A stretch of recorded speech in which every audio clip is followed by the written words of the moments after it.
m'inscris sur le grand boulevard. J'aime flâner sur les grands boulevards. Il y a tant de choses à voir. Bien des gens connaissent cette chanson populaire immortalisée par Yves Montand. Certes, ceux de Frontignan ont des dimensions plus modestes, mais toute proportion gardée, il en émane une joviale animation témoignant d'une vie sociale intense. Ce n'est pas Gilbert le cantonnier qui le démentira. Sa tâche la plus ardue aujourd'hui est de balayer les feuilles mortes qui pourraient gêner les passants sous le regard courroucé de la marchande de paniers. Arrête de rouméguer, ce satané Mistral a dépouillé les arbres à une vitesse incroyable et je dois me démener pour dégager le passage. Ce n'est pas pour cela que je suis en colère. Regarde cette circulation, tous ces vélos, on se croirait au Tour de France, même les femmes s'y mettent. C'est le progrès. Tu verras qu'un jour elles conduiront des automobiles et pourquoi pas des aéroplanes. Il est vrai que cet endroit du boulevard est particulièrement animé. Annie, la sportive, apprécie de ne pas avoir à transporter à la main son lourd panier plein de fruits. Et David vient de terminer de remplir la remorque accrochée au vélo de Jean-Paul. Tu vas bientôt pouvoir partir, mais fais bien attention. J'ai aperçu au moins 2 automobiles sur la route de Montpellier, sans compter les charrettes. N'aie crainte, je serai prudent.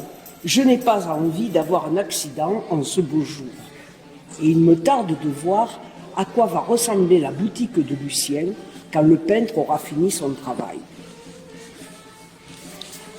Ah, la boutique de Lucien. Une institution dans le village. Une véritable caverne d'Ali Baba où le client trouve toujours ce qu'il désire.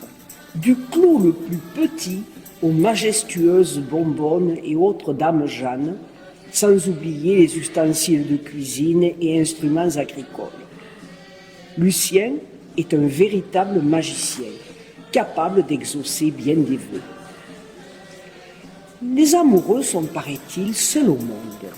Et c'est bien le cas de Lisa et de son fiancé, un jeune marin venu en permission après plusieurs mois d'éloignement de sa bien-aimée, qu'il était si pressé de revoir qu'il a gardé son uniforme de travail. Ils ont bien des choses à se dire et sont indifférents à l'effervescence qui les entoure. Qui aurait pensé alors que des décennies plus tard, un poète, Georges Brassens, glorifierait les amoureux des bancs publics? Ce temps si radieux favoriserait-il les romances? Que penser du geste tendre de Stéphanie, la jolie boulangère, envers le meunier qui vient de lui apporter la farine? Mais jetons un coup d'œil de l'autre côté du boulevard. Voici le café de la Paix, où se mêlent clientèle élégante, travailleurs et joyeux drilles fêtant la victoire de leur équipe. Bisou et Nano, supporters passionnés, trinquent à la victoire de leur champion, tandis que le garde-chasse, accompagné de son fidèle chien, brandit le drapeau tricolore. « Daniel, assieds-toi » s'écrie Coco. « Chantal, pouvez-vous nous apporter un autre verre de muscat pour mon ami ?»« Merci pour le courrier, c'est une carte postale de mon cousin qui fait son service militaire dans la région parisienne. Tu vois, je n'ai pas besoin de quitter Frontignan pour découvrir les merveilles de notre pays. » Un monsieur, coiffé d'un canotier, sûrement un médecin, étant donné la sacoche caractéristique posée sur la chaise près de lui, savoure une appétissante collation. Le pain est bien frais, les œufs du jour, le vin est gouléant. Quel plaisir de profiter de la douceur du temps et du soleil. C'est l'art de vivre. 2 dames prennent le thé.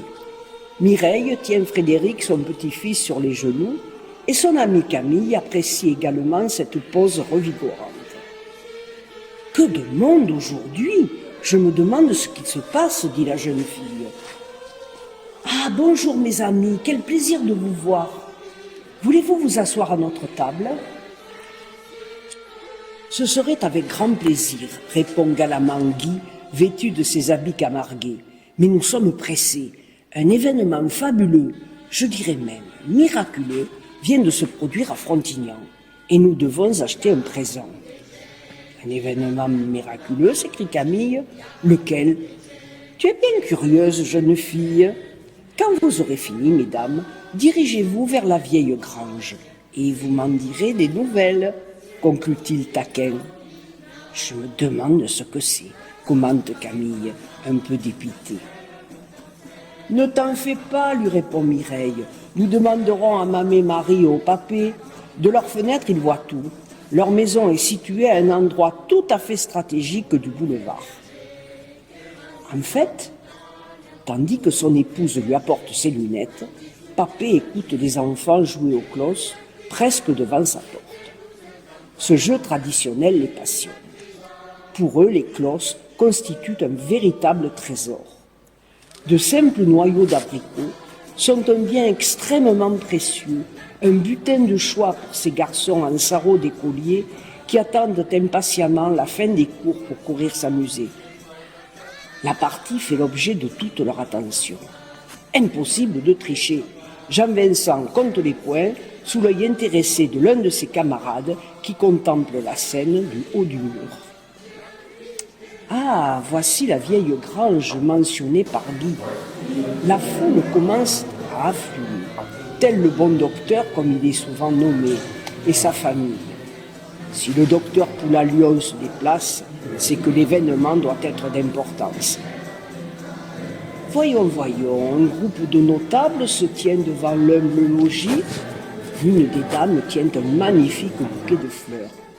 Des présents commencent à être déposés devant la Sainte Famille, car c'est bien Marie, Joseph et l'enfant Jésus en personne qui ont fait halte à Frontignan.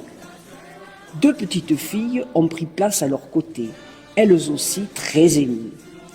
Il est probable que bientôt la nouvelle se répandra comme une traînée de poudre, et chacun voudra lui décerner un hommage affectueux et respectueux. Amour, amitié, solidarité, l'esprit de Noël est bien là.